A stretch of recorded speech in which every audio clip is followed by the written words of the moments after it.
and there's still, even with the creator economy that we talk. I was just reading this article that Annalisa had sent to me about the creator economy and how it was a misnomer, because it's like the creator economy actually only pertains to the top 1%. Because what do? We always go back to our old tropes. It's like, well, who are the best influencers? Not give me influencers. Well, it depends. But I didn't read that article, but I will say this. I will say that in itself may be a misnomer as well. Let me explain. Yeah. To the point, I think society is completely confused on what success looks like. To that article's point, if I'm catching this right, yes, there are far less people making $4 million a year being Logan Paul and Mr. Beast and Charli D'Amelio. However, I know personally as a human being, thousands of people that make $50,000 to $200,000 a year being a creator. And that is, again, back to the analogy earlier, I'll give you the perfect example. I know somebody right now who's a fitness creator, there's a friend of a friend, they got inspired by the book, so I got the email, I read it, and then it was like, kind of hit me, I called the person. I think she's gonna make $133,000 this year. She was making $280,000 as a lawyer, her life is 4,000 times better. We haven't even started that combo. You know, we've always had it as, oh, you make more now than the thing. What about if you make less, but you're a happy person? Yeah. Well, that goes back to the success metrics too. Yes. That goes back to the value structure that we have. Yes. It costs more, Yes. therefore it's more valuable. Correct. I make more, therefore my life is better. It's crazy. It's crazy. Oh my God, such a good point. So I think the ad world is in for a rude awakening the same way the car industry was when it had an innovation called Tesla. I think it's the same way Hollywood network companies were when they had Netflix. You know, I often think that VaynerMedia is the preview to all the agencies of 20 years from now, not because I'm so smart or we're so smart or we're so special. There's a secret word that the ad industry has to adopt fast, and it's a word that the industry does not know how to handle. And that word is humility. I would argue that the word that the most senior creatives and most senior strategists at the ad agencies in the world really have to factor into their day-to-day is humility, because what comes along with democratization is humility. Right, Tom? You know, again, you've been under the hood, right? Yeah. Right? Like, you know, all of a sudden, everybody thinks they're a hot shop because they're, you know, an ECD at Droga. What an iconic place. David Droga is one of the nicest people I've met in this industry. I'm so pumped for their success. And by the way, many people I meet at Wyden and Droga and Voss, wonderful, super creative. I love it. I go to Cannes mainly because I'm so head down and I don't know much about the industry. I mainly go to Cannes to stumble into people in the industry because it's lovely. But with all that said, the thought that a kid out of school, even a good ad school like Miami ad school, right? Most ECDs at big shops will not think that a first day Miami ad school person has a better idea than them, and I know it to be true. Mm-hmm. Ideas are talent. Kobe Bryant was good at 19. He didn't have to be 35. And marketing is like sports. Marketing is like sports. Marketing is like sports. Right? John McEnroe was good at 17 in tennis. He was worse actually at 35, and I think that's marketing. I think a lot of people get worse in this industry because they become too client-centric instead of consumer-centric. And by the way, let me flip it on the other side. I'm watching 42-year-olds coming into the business who understand the consumer better than a lot of the 22-year-olds that work for me are going into rude awakening. They're like, I know everything about social, I'm 22. I'm like, hooking up through DMs is different than marketing to sell shit.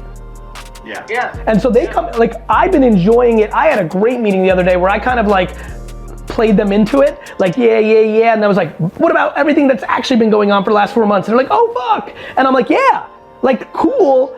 Like you're like cool that you care about it, but are you good at it? Yeah.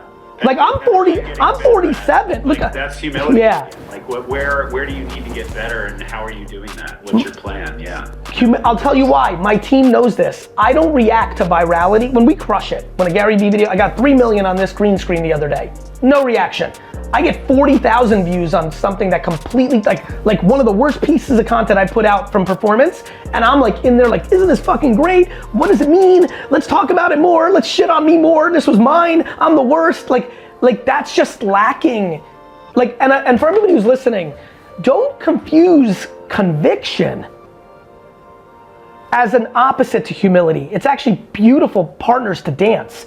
You can have conviction, but when proven otherwise, you better deploy humility. I have conviction in everything I do, but when the market, the consumer says, no, Gary, then I deploy humility.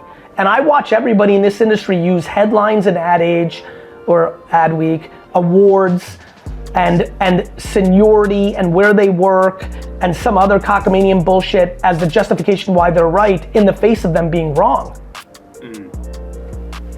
Yeah. It's all about ease for a lot of people. It's all about just like, how do I make my job as easy as possible? And not only that, that's a good call out. And I have empathy for that because the world's stressful and people, like shit's stressful. I think this goes all the way to the tippy top of the global CEOs of 5-6 holding companies. They have to realize that they're running their companies with fear. Yeah. And fear is the quickest way to suck out creativity. If we're in meetings and we hear that we lost the McDonald's account and our brain is actually thinking like, will I be let go? Versus what idea should I come up with for chicken nuggets? So I think my observation is that the creative agencies are now owned by banks. Banks run with very little emotional intelligence. It's really not about the people, it's about the P&L. And that has created a culture of fear in ad land. I now know this to be true because it takes us a long time to get people to feel safer. And a lot of times, it's a big new revelation for me, even this year, like next year, like we're gonna give people a lot more time before they even work on anything if they've been in the ad world for a long time, because it's harder for us to get them to feel safe than we realized. If I gave you $1 million, would you rather make one spot or 100? 1,000.